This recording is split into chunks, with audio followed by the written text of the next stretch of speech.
Minulý rok hrala Mariana Popolušku, tentoraz stvárňuje zlú a krutú snehovú kráľovnú. Ona je krutá, lebo je smutná a opustená. Aha. A práve tento pocit sa vlastne pretransformuje do takého toho negatívneho prejavu, ale my tam vlastne tým deťom vysvetlíme, že tá krutosť nie je prvoplánová, ale je to preto, že tá snehová kráľovna bola zranená.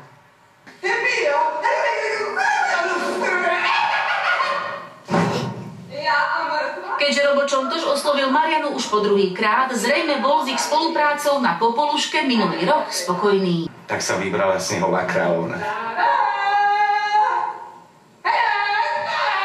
Dalo sa predpokladať, že na hlavu režiséra sa po oslovení Mariany spustia kritiky kolegov, či nie je dosť herečiek a prečo pracuje s moderátorkou. Najčastejšie vraj kritizovali tí, čo Popolušku vôbec nevideli, a ako reagovali tí, čo sa pozrieť prišli.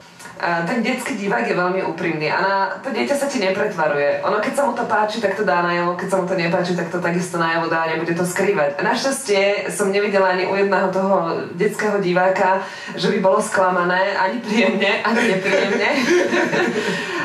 A strašne to bolo milé, až miestami fakt dojemné. Pri tej kláňačke na záver tie deti spontánne vybiehali na javisko a objímali sa so mnou. Strašne obdivovali šaty a hovorím, Popoluška, ty si taká pekná aj v tých správach.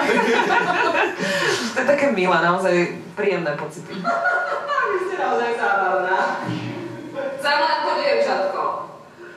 Zlato si môžete nechať. Mám všetkú ľadovú moc sveta, na čo je zlato.